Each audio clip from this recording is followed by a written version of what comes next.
Hello बच्चों, आज हम 8वीं क्लास की हिंदी की पुस्तक बसंत भाग 3 का पाठ 8 यह सबसे कठिन समय नहीं है कविता पढ़ेंगे।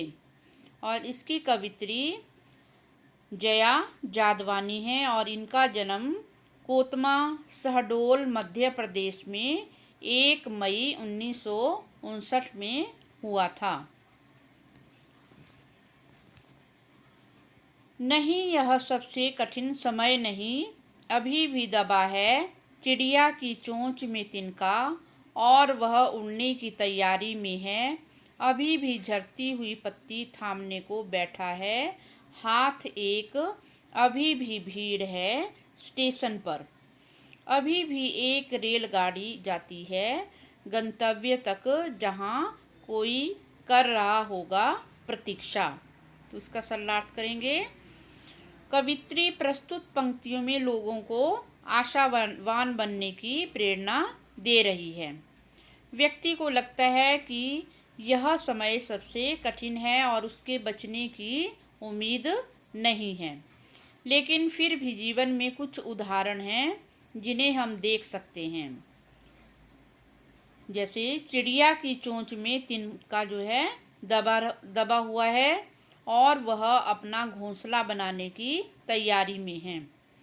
पेड़ से जो पत्तियां गिरती हैं उन्हें भी इकट्ठा करके अपने घर ले जाने के लिए लोग अपने हाथों से थामने के लिए बैठे हैं। लोग अभी भी घर जाने के लिए तैयार बैठे हैं और रेलगाड़ियों पर जाने के लिए स्टेशनों पर भीड़ लगी हुई है और अपने घर जाने वालों की भी कमी नहीं है। तो अभी भी स्टेशन पर अपनी मंजिल तक पहुंचाने के लिए एक गाड़ी जो है जाती है। अतः निराश होने की आवश्यकता नहीं है, यह सबसे कठिन जो है समय नहीं है। तो इसका अगला है, अभी भी कहता है कोई किसी को जल्दी आ जाओ कि अब सूरज डूबने का वक्त हो गया। अभी कहा जाता है। उस कथा का आखिरी हिस्सा जो बूढ़ी नानी सुना रही सदियों से। दुनिया के तमाम बच्चों को अभी आती है एक बस, अंतरिक्ष के पार की दुनिया से लाएगी बचे हुए लोगों की खबर। नहीं, यह कठिन समय नहीं है। तो उसका सरलार्थ है, प्रस्तुत पंक्तियों में कवित्री ने आशावादी दृष्टिकोण अपनाते हुए कहा है कि यह जो समय है कठिन नहीं है और शाम होने पर बाहर जाने वालों का इंतजार आज भी किया जाता है। कोई किसी की प्रतीक्षा कर रहा हो कि घर जल्दी लौट जाओ। जीवन अपनी गति से चलता रहता है। दादी नानी आदि भी पुराने ज़माने की कहानियाँ जो है सुना रही होती हैं।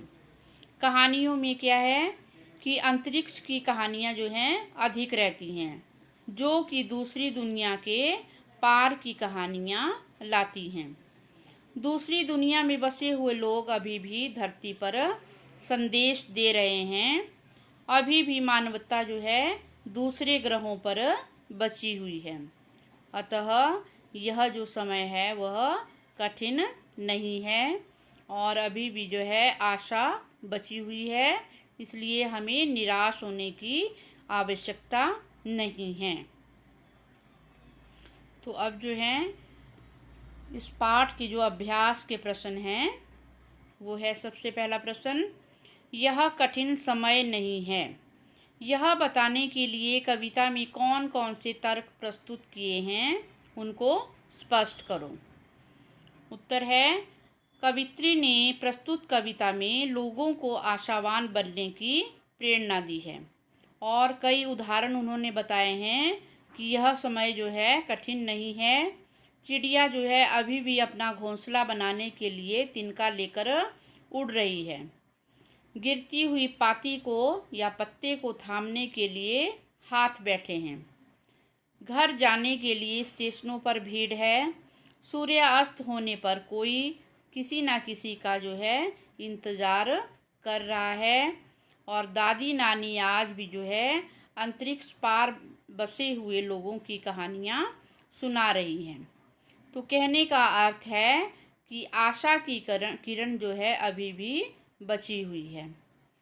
अगला प्रश्न है, चिड़िया चोंच में तिनका दबाकर उड़ने की तैयारी में क्यों है? वह तिनकों का क्या करती होगी?